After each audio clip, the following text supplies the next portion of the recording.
Hello दोस्तों, कैसे हैं आप। अब मैं आज आपको एक अच्छे से टॉपिक के बारे में बताने जा रहा हूं जो कि FYBSC का एक पार्ट है, समझ लिया, एक चैप्टर के नाम से है और ये डिस्क्रीट मैथमेटिक्स का टॉपिक है। तो आइए इसके बारे में जानते हैं हम दोस्तों। इसका नाम है पिजन होल प्रिंसिपल। देखने में तो थोड़ा भयानक नाम दिख रहा है, लेकिन जैसे ये बर्ड का नाम है पिजन और होल, वैसे ही एक अच्छा सा एकदम टॉपिक है। इसके बारे में आप जितना पढ़ेंगे उतना मज़ा आएगा। तो आइए इसको स्टार्ट करते हैं दोस्तों। इसका सबसे पहले स्टेटमेंट क्या होता है ये जानते हैं।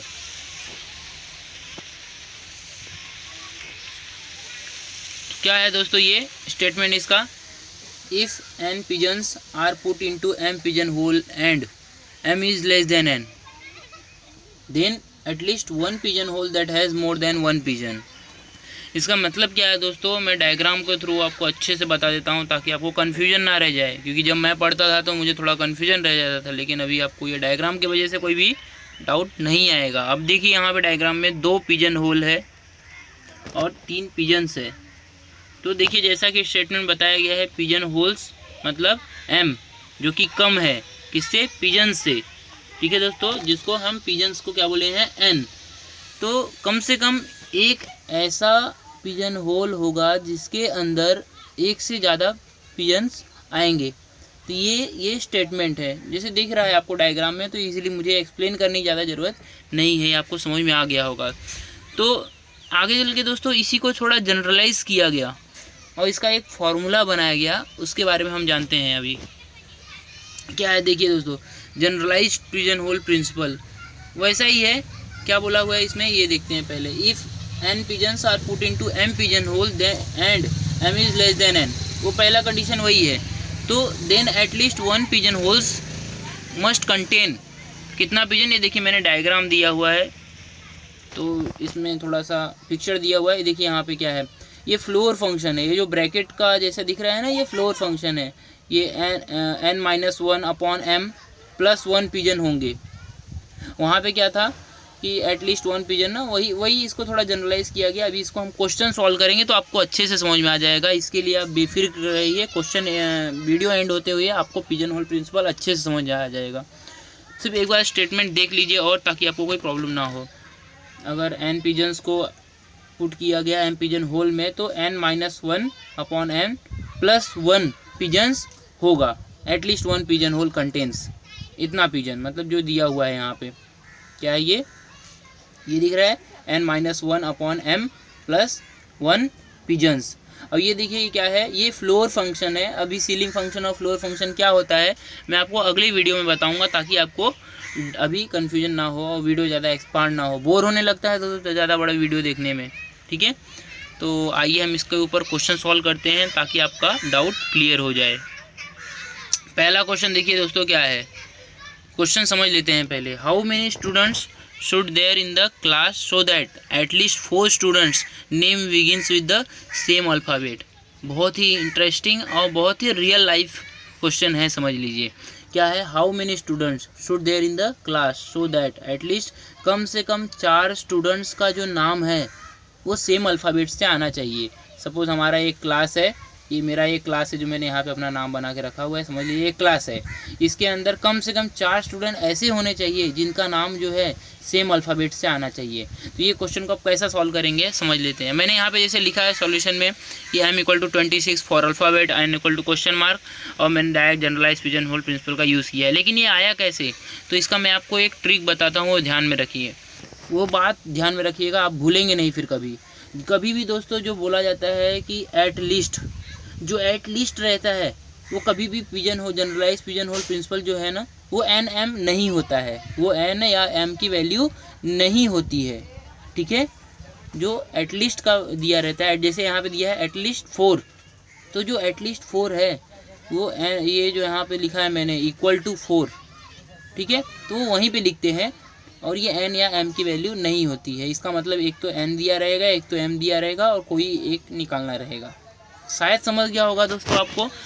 ठीक है, अभी क्वेश्चन और भी देखेंगे तो आपको अच्छे से क्लियर होगा। देखिए यहाँ पे अभी क्या बोला है, मैंने 26 कैसे लिखा। अभी हमको पता है हमारा अल्फ़ाबेट कितना होता है, टोटल 26। हमें क्या फाइंड करना है, नंबर ऑफ़ स्टूडेंट्स। तो n जो होगा हमारा नंबर ऑफ़ स्टूडेंट है, ठीक है, और m क्या है, टोटल 26 अल्फ़ाबेट। ठीक है, एटलीस्ट 4 स्टूडेंट बोला है ना, तो मैं यहाँ पे क्या रखा 4 इक्वल टू 4, हमारा आंसर कितना आना चाहिए 4, इसलिए मैंने इक्वल टू 4 रखा। जनरलाइज पिजन होल प्रिंसिपल अभी बताया था मैंने, क्या था कि इतना पिजन्स होना चाहिए n-1 ये +1 सीलिंग फंक्शन में, ठीक है, फ्लोर फंक्शन में +1 इक्वल टू, ठीक है। अभी इसको सॉल्व करेंगे n-1, m के जगह वैल्यू रखिए, कितना है 26 +1 इक्वल टू 4। अभी ये +1 उधर गया माइनस हुआ तो 3 हो गया, फिर 26 इधर है तो मल्टीप्लाई में गया, इधर 26 × 3 इधर आया 78 हो गया मल्टीप्लाई करने पे, फिर n इधर 1 इधर जाएगा तो प्लस में आएगा, देयरफॉर n इक्वल टू 79। इसका मतलब दोस्तों कम से कम अपने क्लास में, वो जो क्लास था उसके अंदर अगर 79 स्टूडेंट्स होंगे, ठीक है, तो कम से कम 4 स्टूडेंट्स का जो नाम है वो किससे स्टार्ट होगा, सेम अल्फ़ाबेट से, ठीक है दोस्तों। ज़्यादा भी हो सकता है, यहाँ पे एटलीस्ट बोला गया है, मतलब कम से कम 4 तो रहेंगे ही, उससे ज़्यादा रहेगा तो चलता है, कोई प्रॉब्लम नहीं है, ठीक है दोस्तों। समझ में आया, एकदम रियल लाइफ एग्जांपल है कि नहीं दोस्तों, आपको खुद समझ में आ गया होगा कि, ठीक है। मैं ज़्यादा वीडियो एक्सपांड नहीं करता हूँ, मैं आगे का क्वेश्चन आपको बताता हूँ,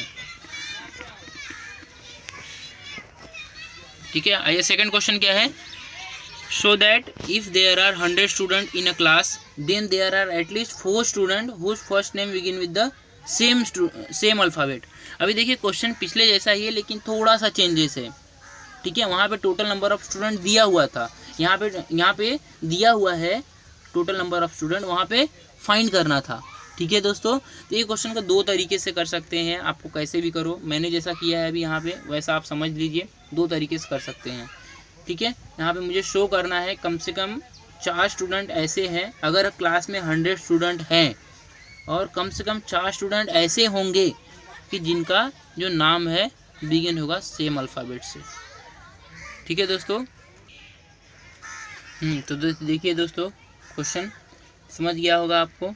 सॉल्यूशन में देखिए अभी कितने हैं, 100 students is likely as a n pigeons, मैंने लिख दिया है, and 26 alphabet is likely as a m pigeon hole, और m जो है यहाँ पे 26 इज़ लेस देन 100, तो by using generalised pigeon hole principle क्या आ जाएगा कि n-1 ये होता है generalised pigeon hole principle equal to, ठीक है।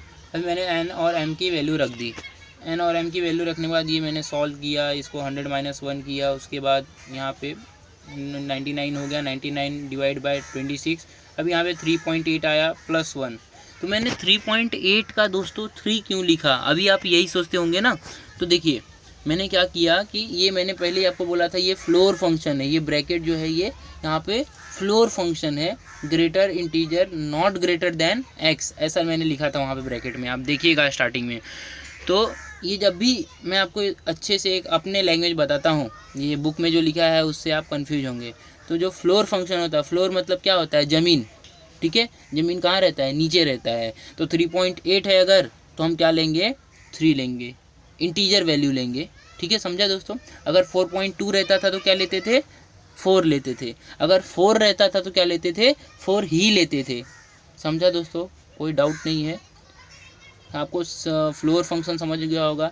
अगर मान लो सीलिंग फंक्शन रहता था, सीलिंग फंक्शन कैसा रहता है तो मैं आपको नेक्स्ट वीडियो में बताऊंगा, अभी आप इतना समझ लीजिए।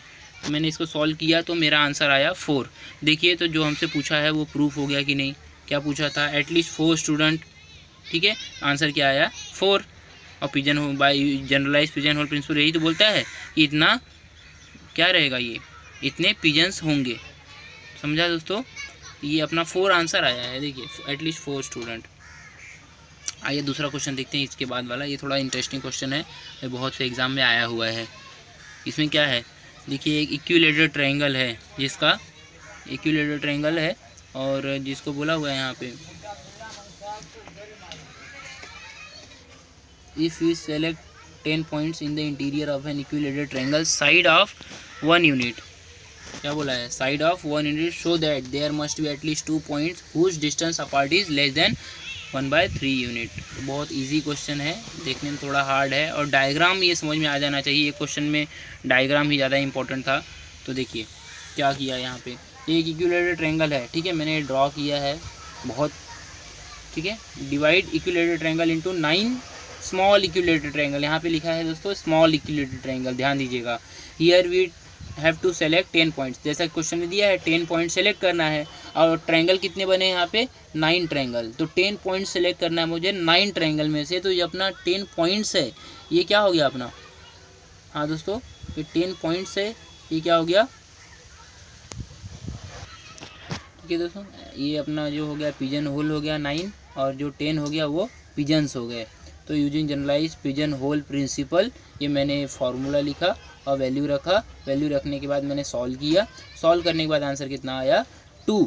इसका मतलब क्या हो गया, कम से कम 2 ऐसे, अभी मैंने जैसे ये जो है यहाँ पे एक ये इसका वर्टेक्स लिया 1 पॉइंट, ये दूसरा पॉइंट, ये तीसरा पॉइंट, ये चौथा, 5वां, 6वां, 7वां, 8वां, 9वां, ये 10वां, ये 10 पॉइंट्स हो गए। मुझे ऐसा सेलेक्ट करना है 10 पॉइंट्स, कन्फ्यूज मत होइएगा पॉइंट्स कैसा सेलेक्ट करना है। तो ये एक वर्टेक्स इसका 1 2 3 4 5 6 7 8 9 10, ऐसे 10 पॉइंट्स हमें सेलेक्ट करने हैं। कितने ट्रायंगल है, 9 ट्रायंगल है। तो मैंने ये by using generalise pigeon hole principle और वैल्यू रखा यहाँ पे, और आंसर आया 2।